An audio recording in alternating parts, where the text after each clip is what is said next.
ದೊಡ್ಡಬಳ್ಳಾಪುರದಲ್ಲಿ ಪ್ರೀತಿಸಿ ಮದುವೆಯಾಗುವ ನೆಪದಲ್ಲಿ ಮಹಿಳೆಯೊಬ್ಬಳು 3 ಪುರುಷರಿಗೆ ಲಕ್ಷಾಂತರ ರೂಪಾಯಿ ವಂಚಿಸಿದ ಪ್ರಕರಣ ಬೆಳಕಿಗೆ ಬಂದಿದೆ. ಮೂವರನ್ನ ಮದುವೆಯಾಗಿದ್ದ ಮಹಿಳೆ ಮೊದಲ ಪತಿಯಿಂದ ಮಕ್ಕಳಿದ್ದರೂ ಲೆಕ್ಕಿಸದೆ ಅವನನ್ನ ತೊರೆದಿದ್ದಳು. ಎರಡನೇ ಪತಿಯಿಂದ 20 ಲಕ್ಷ ರೂಪಾಯಿ ಪಡೆದಿದ್ದಳು.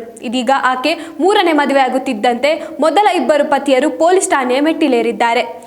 ಪ್ರೀತಿ ಮದುವೆ ಎಂಬ ನಾಟಕವಾಡಿ ಪುರುಷರನ್ನ ನಂಬಿಸಿ ಅವರಿಂದ ಲಕ್ಷಾಂತರ ಹಣ ದೋಚುತ್ತಿದ್ದ ಕಿರಾತಕ ಮಹಿಳೆಯೊಬ್ಬಳ ಅಸಲಿ ಮುಖ ಇದೀಗ ದೊಡ್ಡಬಳ್ಳಾಪುರದಲ್ಲಿ ಬಯಲಾಗಿದೆ. ಬೆಂಗಳೂರು ಗ್ರಾಮಾಂತರ ಜಿಲ್ಲೆಯ ದೊಡ್ಡಬಳ್ಳಾಪುರ ತಾಲೂಕಿನ ಅಣಮೆ ಗ್ರಾಮದ ಸುಧರಾಣಿ ವಿರುದ್ಧ ಆರೋಪ ಕೇಳಿಬಂದಿದ್ದು, ಮೊದಲ ಹಾಗೂ ಎರಡನೇ ಪತಿ ಪೊಲೀಸ್ ಠಾಣೆಯ ಮೆಟ್ಟಿಲನ್ನೇರಿದ್ದಾರೆ. ಸುಧರಾಣಿ ಹಣವಿರುವವರನ್ನೇ ಗುರಿಯಾಗಿಸಿಕೊಂಡು ವಂಚಿಸುತ್ತಿದ್ದಳು ಎನ್ನಲಾಗಿದೆ. ಈಗಾಗಲೇ ಮೂವರನ್ನ ಮದುವೆಯಾಗಿರುವ ಈಕೆ ತನ್ನ ಇಬ್ಬರು ಪತಿಯರಿಗೆ ಲಕ್ಷಾಂತರ ರೂಪಾಯಿ ಪಂಗನಾಮ ಹಾಕಿದ್ದಾಳೆ ಎನ್ನಲಾಗಿದೆ. ಈ ಬಗ್ಗೆ ಸಂತ್ರಸ್ತರು ಪೊಲೀಸರಿಗೆ ದೂರನ್ನ ದಾಖಲಿಸಿದ್ದಾರೆ. ಬುಲೆಟ್ ಓಡಿಸಲು ಬರಲ್ಲ ಎನ್ನುವ ಕ್ಷುಲ್ಲಕ ಕಾರಣಕ್ಕೆ ಕೈಕೊಟ್ಟಿದ್ಲು. ಸುಧರಾಣಿ ಮೊದಲು ವೀರೇಗೌಡ ಎಂಬುವರನ್ನ ಪ್ರೀತಿಸಿ ಮದುವೆಯಾಗಿದ್ದಳು. ದಂಪತಿಗೆ ಇಬ್ಬರು ಮಕ್ಕಳು ಕೂಡ ಜನಿಸಿದ್ದರು. ಆದರೆ ದಾಂಪತ್ಯ ಜೀವನದ ನಡುವೆಯೇ ಪತಿಗೆ ಕಾರು ಮತ್ತು ಬುಲೆಟ್ ಓಡಿಸಲು ಬರಲ್ಲ ಎನ್ನುವ ಕ್ಷುಲ್ಲಕ ಕಾರಣ ನೀಡಿ ಮಕ್ಕಳನ್ನ ಹಾಗೂ ವೀರೇಗೌಡರನ್ನ ತೊರೆದು ಹೋಗಿದ್ದಳು.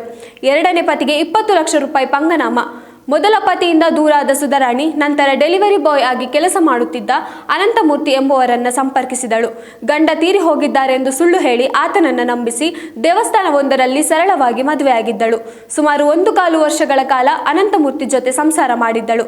ಈ ಅವಧಿಯಲ್ಲಿ ವಿವಿಧ ಕಾರಣಗಳನ್ನ ನೀಡಿ ಸುಮಾರು 15 ರಿಂದ 20 ಲಕ್ಷ ರೂಪಾಯಿ ಹಣವನ್ನ ಪಡೆದಿದ್ದಳು ಎಂದು ಆರೋಪಿಸಲಾಗಿದೆ. ಅನಂತಮೂರ್ತಿಗೆ ಪಂಗನಾಮ ಹಾಕಿದ ನಂತರ ಇದೀಗ ಮೂರನೇ ಮದುವೆ. ಅನಂತಮೂರ್ತಿಯಿಂದ ಹಣ ಪಡೆದ ನಂತರ ಆತನನ್ನು ತೊರೆದಿದ್ದಳು. ಇದೀಗ ಕನಕಪುರ ಮೂಲದ ಮತ್ತೊಬ್ಬ ವ್ಯಕ್ತಿಯನ್ನ ಮದುವೆಯಾಗಿದ್ದಾಳೆ ಎಂದು ತಿಳಿದು ಬಂದಿದೆ. ಈ ವಿಷಯ ತಿಳಿಯುತ್ತಿದ್ದಂತೆ ಮೊದಲ ಪತಿ ವೀರಗೌಡ ಮತ್ತು ಎರಡನೇ ಪತಿ ಅನಂತಮೂರ್ತಿ ಒಟ್ಟಾಗಿ ದೊಡ್ಡಬಳ್ಳಾಪುರ ಪೊಲೀಸ್ ಠಾಣೆಗೆ ತೆರಳಿ ನ್ಯಾಯಕ್ಕಾಗಿ ಆಗ್ರಹಿಸಿದ್ದಾರೆ. ಈಕೆ ಕೇವಲ ಹಣಕ್ಕಾಗಿ ಶ್ರೀಮಂತರನ್ನ ಮತ್ತು ಅಮಾಯಕರನ್ನ ಗುರಿಯಾಗಿಸಿಕೊಂಡು ವಂಚಿಸುತ್ತಿದ್ದಾಳೆ. ಇಂತಹ ಮಹಿಳೆಯ ವಿರುದ್ಧ ಕಠಿಣ ಕಾನೂನು ಕ್ರಮ ಕೈಗೊಳ್ಳಬೇಕೆಂದು ಸಂತ್ರಸ್ತ ಪತಿಯರು ಒತ್ತಾಯಿಸಿದ್ದಾರೆ. ಸದ್ಯ ದೊಡ್ಡಬಳ್ಳಾಪುರ ಪೊಲೀಸರು ಈ ಕುರಿತು ದೂರನ್ನ ದಾಖಲಿಸಿಕೊಂಡು ತನಿಖೆಯನ್ನ ಕೈಗೆತ್ತಿಕೊಂಡಿದ್ದಾರೆ.